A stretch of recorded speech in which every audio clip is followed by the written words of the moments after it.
Alright guys, स्वागत है आपका इस वीडियो में। तो यहाँ पे हमें चैप्टर की शुरुआत में गारो और बैंक का सीन दिखाया जाता है और बैंक यही कहता है कि तो चलो बच्चे, आज तुम्हारी लास्ट विजिट थी पुलिस स्टेशन में और मेरे ख्याल से जो भी क्वेश्चन उनको पूछने थे तुमसे उस इंसिडेंट के बारे में वो पूछ चुके हैं और अब उन्होंने इस चीज की हाजिरी भी दे दी है कि तुम्हारे ऊपर अब कोई भी चार्जेस नहीं लगे हुए हैं। तो गारो यहाँ पे कुछ नहीं बोलता और बैंक कहता है कि क्या हुआ, क्या सोच रहे हो। तो गारो कहता है कि कुछ नहीं, मतलब मुझे ऐसा लगा था कि मैंने अपने फिस्ट के ऊपर पूरा कंट्रोल कर लिया है, लेकिन ऐसा लगता है कि वो ताकतें मेरे को फिर से कभी मिल नहीं पाएंगी। तो बैंक कहता है कि चिंता मत करो बच्चे, वो ताकतें तुम्हारे अंदर ही कहीं ना कहीं छुपी हुई है, अगर तुम सच में उनके काबिल होगे तो वो तुम्हें जरूर मिल जाएगी। तो गारो कहता है हाँ, तुम भी ना बूढ़े आदमी हमेशा ऐसी बातें करते हो जिसको सुन के थोड़ा अजीब सा ही लगता है, तो चलो फिर मैं चलता हूँ यहाँ से। तो यहाँ पे गारो अपने घर पे आ जाता है और वो आके थोड़ा नैप टाइप लेता है। जब वो यहाँ पे सोता है तो उसको वही सपना दिखाई देता है कि कैसे गॉड ने उसको पावर ऑफर की थी और जैसे उसने एक्सेप्ट किया था वो ऑफर, तभी उसको काफी कमाल की कॉस्मिक पावर्स मिल गई थी।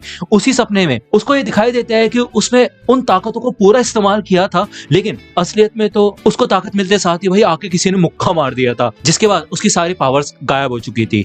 तो जैसा कि आप देख सकते हैं यहाँ पे कि गारो को दूसरी डायमेंशन के सपने आ रहे हैं यहाँ पे, क्योंकि ऑब्वियस सी बात है यार, हम ऐसे कई मूवीज और सीरीज देख चुके हैं जहाँ पे हमें बताया जाता है कि सपने में हमें दूसरे डायमेंशन की चीजें दिखाई देती है। और ऑब्वियस सी बात है यहाँ पे साइटामा ने टाइम ट्रेवल करके रियलिटी चेंज कर दी थी कि गारो ने वो दवाई कभी मचाई नहीं थी, लेकिन यहाँ पे गारो को दूसरी दुनिया के सपने आ रहे हैं जहां पे उसने अपनी पावर का इस्तेमाल करके, कॉस्मिक एबिलिटीज का इस्तेमाल करके साइटामा तक से लड़ाई की थी। जब यहाँ पे उसको साइटामा का मुक्का आगे बढ़ता है तभी वो डर के मारे उठ जाता है और वो यही सोचता है कि चल क्या रहा है, जो चीजें हुई भी नहीं है इस दुनिया में उन चीजों के सपने मुझे आ रहे हैं और ऐसा लगता है कि ये चीजें बिल्कुल असली है, ये किसी सपने की तरह नहीं लग रहा है। मुझे पूरा यकीन है कि ऐसा जरूर कुछ ना कुछ हुआ था, लेकिन मेरा दिमाग मेरा साथ नहीं दे रहा है। और वो बंदा जिसने छूटते साथ मुझे मुक्का मारा था, मुझे कुछ दिखाई भी नहीं दिया सिवाय उसके हाथ के। उसके हाथ में कुछ गोल सी चीज थी, बट क्या ही करूं मैं, किसी कोर की तरह दिखाई दे रही थी वो। हो सकता है कि हीरो एसोसिएशन के अंदर इसके बारे में कोई रिकॉर्ड हो या फिर मुझे कुछ पता चल पाए वहां से। लगता है समय आ चुका है कि मैं हीरो एसोसिएशन के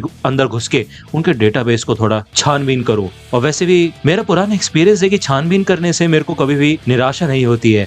जैसे कि आपको याद ही होगा यार, गारो ने बैंक के डोजो में भी छानबीन की थी और वहां पे उसको बैंक की भाई सबसे बेस्ट टेक्निक पता चल गई थी, जो कि एकदम किलर है और उसे बैंक अब खुद भी यूज नहीं करता। वो टेक्निक गारो को अभी भी याद होती है, लेकिन अब यार उसको वो कॉस्मिक एबिलिटीज फिर से चाहिए होती है। तो यहाँ पे वो हीरो एसोसिएशन के अंदर किसी तरह घुसने की कोशिश करता है और वहां पे एक गार्ड उसे पकड़ लेता है और कहते हैं हे, तुम क्या कर रहे हो इधर। तो गारो इससे पहले कि कुछ बोले तभी यहाँ पे साइड में से एक एम्प्लॉय आता है और कहता है हे, तुम गारो हो ना? हाँ, सिल्वर फैंग ने तुम्हारे बारे में बात की थी ऑफिस में, वो खुद तो रिटायर हो गए हैं और पीछे तुम्हें छोड़ के गए हैं, तो शायद मिस्टर सिच ने ही तुम्हें यहाँ पे बुलाया होगा। जाओ जाओ ऊपर जाओ, चिंता वाली कोई बात नहीं है। तो गारो कहता है वाह, अब तो काम और आसान हो गया। यहाँ पे वो इजीली भाई आर्काइव रूम में चला जाता है और वहाँ पे रिकॉर्ड्स वगैरह चेक करना शुरू कर देता है। उसे यहाँ पे रीसेंट मीटिंग की एक रिपोर्ट दिखाई देती है। जब वो उसे पढ़ता है तो उसमें मेंशन होता है कि जेनोस ने एक कोर के बारे में जिक्र किया था जिसमें सारी की सारी मेमोरीज है साइटामा की, और जो भी कुछ साइटामा ने किया था उन सबके रिकॉर्ड को वो एनालाइज कर रहे होते हैं। तो यहाँ पे साइड में एक लैब होती है और उसमें वो कोर रखा हुआ गारो को दिख जाता है और गारो चुपके से उस लैब के अंदर चला जाता है। वो कहता है ये तो वो कोर है जो कि मैंने सपने में देखा था, तो इसका मतलब मेरा सपना झूठ नहीं था। यहाँ पे जब वो एक बटन क्लिक करता है तो उस कोर के अंदर की जितनी भी मेमोरीज होती है वो भाई स्क्रीन पे दिखाई देने लग जाती है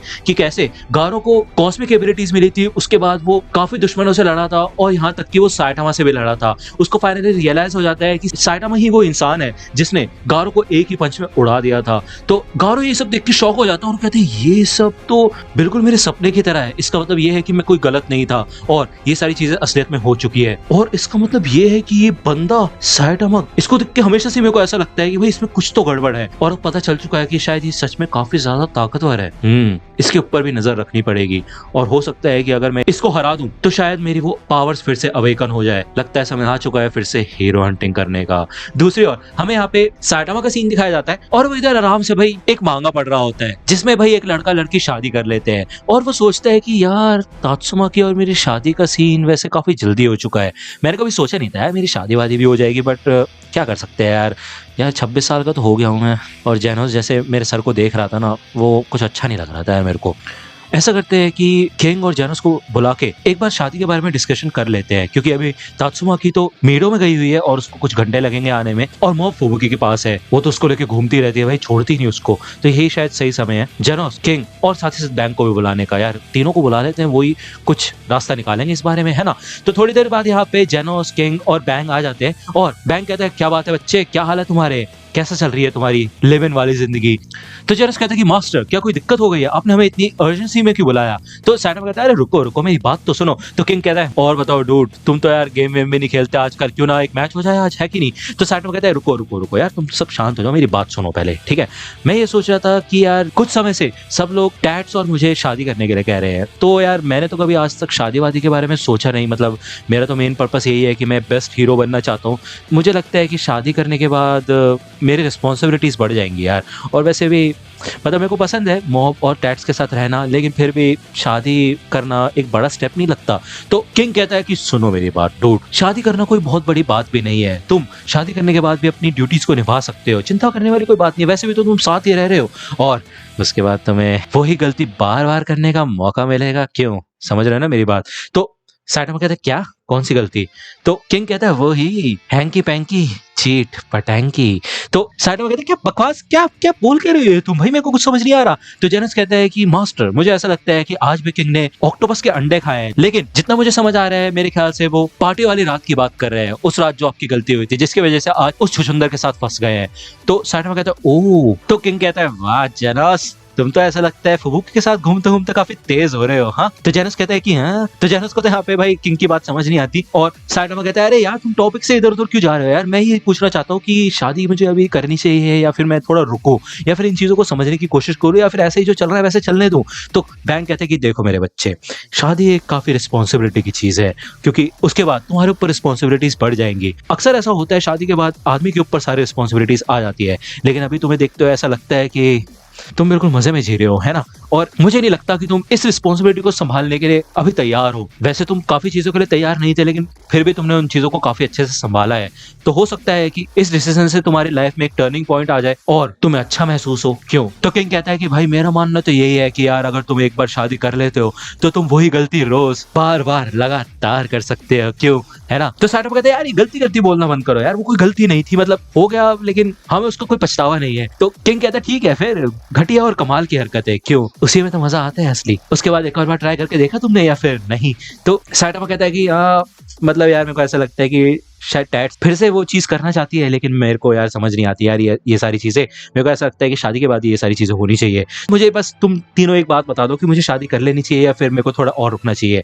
तो किंग, बैंक और जेनोस एक दूसरे को देखते हैं और ये लोग कहते हैं कि मेरे ख्याल से तुम्हें शादी कर लेनी चाहिए। तो साइटामा यहाँ पे थोड़ा अपने आप को मेंटली प्रिपेयर कर लेता है शादी के लिए। जब ये लोग यहाँ से चले जाते हैं तो तात्सुमा की घर आती है और साइटामा कहता है हे टैट्स, मुझे तुमसे कोई जरूरी बात करनी थी। तो तात्सुमा की कहती है हाँ बोलो। तो साइटामा कहता है कि मतलब सब लोग हमें कह रहे हैं शादी करने के लिए, मैं किसी के कहने पे शादी वादी नहीं करना चाहता, मैं तुमसे ये पूछना चाहता हूँ कि तुम क्या सोचते हो इस बारे में। तो यहाँ पे तात्सुमा के शर्माने लग जाते हैं और कहती है ये मुझे मतलब नहीं पता, जो तुम चाहोगे वो कर लेंगे हम, क्योंकि वैसे भी तो हम साथ रह ही रहे हैं तो शादी से क्या ही चेंज हो जाएगा, है ना। तो साइटामा कहते हैं कि हाँ वैसे हम साथ रह रहे हैं और मैं सच में काफ़ी खुश हूँ, तो अगर हमारा इस रिलेशन में एक स्टेप अगर आगे ही बढ़ता है और इससे चीज़ें बेटर हो जाती है तो मेरे ख्याल से मैं ये करने के लिए तैयार हूँ। तो तात्सुमा की कहती है कि हाँ मतलब ठीक है, मैं बस चीज़ें रश नहीं करना चाहती, मैं इन चीज़ों के लिए टाइम लेना चाहती हूँ, और वैसे भी फुबुकी काफ़ी एक्साइटेड है शादी के लिए, तो वो सारी अरेंजमेंट वगैरह कर लेगी और हम ज़्यादा लोगों को नहीं बुलाएंगे अगर करेंगे तो, ठीक है। तो साइटामा कहते हैं इसका मतलब तुम शादी करना चाहती हो, तुम्हारी हाँ है। तो तात्सुमा की कहती है कि हाँ हाँ ऑब्वियसली हाँ है, जब भी तो मैं तुम्हारे साथ रह रही हूँ गंजू, और शायद मॉब को भी खुशी होगी इतने सारे लोगों को देख के, है ना, हमारा रिलेशन भी ऑफिशियल हो जाएगा, क्योंकि अब तो मैं ऐसे पॉइंट पे आ चुकी हूँ कि मुझे फर्क नहीं पड़ता कि लोग क्या बोलते हैं। तो साइटामा कहते हैं ठीक है फिर अब तो ऐसा करते हैं कि जो हम पिकनिक पे जा रहे हैं वहीं पे सब लोगों को न्यूज़ दे देंगे और उनसे डिस्कस कर लेंगे। तो यहाँ पे हमें हीरो एसोसिएशन का सीन दिखाया जाता है और सिच कहता है कि वैसे देखा जाए तो जब से मॉन्स्टर एसोसिएशन खत्म हुई है तब से मॉन्स्टर्स दिखना काफी कम हो चुके हैं। ऐसा लगता है कि अब हमारी दुनिया बिल्कुल नॉर्मल हो चुकी है और ऐसा ही चलता रहा तो आगे चल के तो हीरोज की भी जरूरत नहीं पड़ेगी, जिससे कि हमारा बिजनेस लॉस में जा सकता है। हमें क्या करना चाहिए यहाँ पे, जो हमारे मेन हीरोज थे वो भी अब न्यू हीरोज में जा चुके हैं। ऐसे ही चलता रहा तो यार हीरो एसोसिएशन का तो नामो निशान मिट जाएगा। तभी यहाँ पे ब्लास्ट आ जाता है और वो कहता है हे सिच क्या हाल है तुम्हारे? तो सिच कहता है कि ब्लास्ट, तुम बिना किसी नोटिस के यहाँ पे कैसे आ गए? तुमने तो लास्ट टाइम बताया था ना कि तुम गॉड से लड़ रहे हो। तो ब्लास्ट कहता है कि हाँ, मुझे यहाँ पे आना ही था क्योंकि मैं तुम्हारे लिए एक वार्निंग लेके आया हूँ। तो सिच कहता है क्यों, क्या हो गया? तो ब्लास्ट कहता है कि देखो यार, हमारी टीम का काम ये है कि हम डायमेंशनल चीजों पे ध्यान रखते हैं, और इसके बारे में शायद तुम्हें पता नहीं होगा, लेकिन कुछ समय पहले जब मॉन्स्टर एसोसिएशन के साथ लड़ाई चल रही थी तुम लोगों की, तब कुछ ऐसा हुआ था जिसके बारे में ज्यादातर लोगों को नहीं पता है।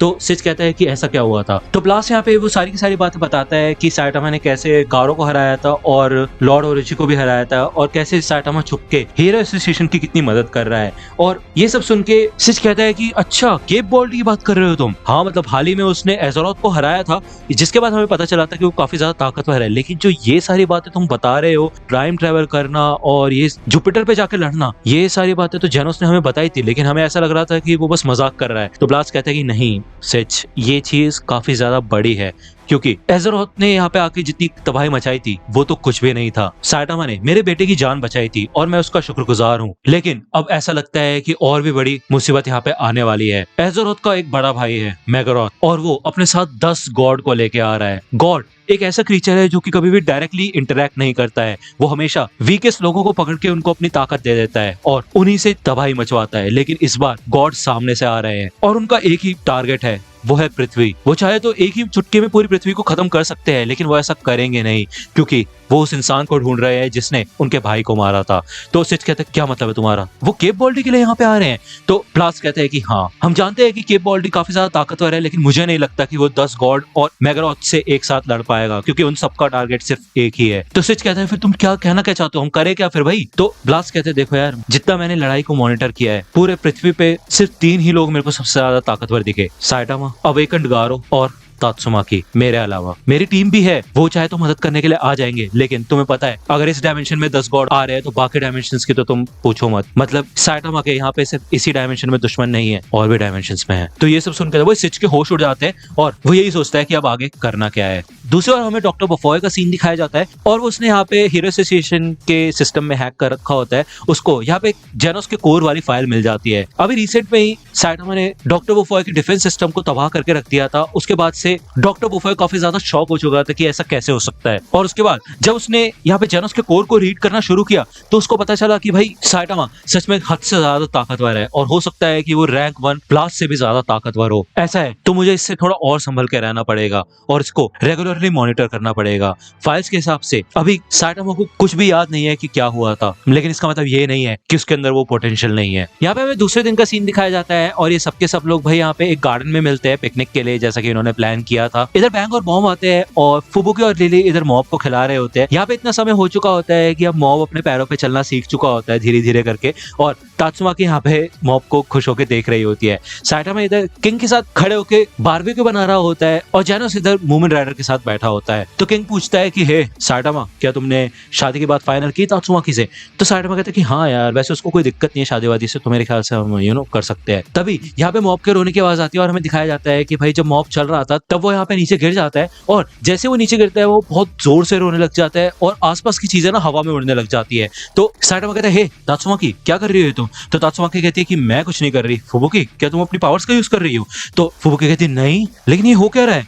तो यहाँ पे जब मॉब रो रहा होता है तो उसके आसपास भाई लाइट चमक रही होती है, और जेनस कहता है कि मास्टर, मेरे को मॉब के अंदर से काफी एनर्जी रीडिंग्स मिल रही हैं, ऐसा लगता है कि ये साइकिक एबिलिटीज मॉब की है। तो साइटामा कहता है क्या मॉब के पास साइकिक एबिलिटीज है? मुझे तो लग रहा था वो मेरी तरह ताकतवर बनेगा, उसने तो अपनी माँ की ताकतें छीन ली भाई।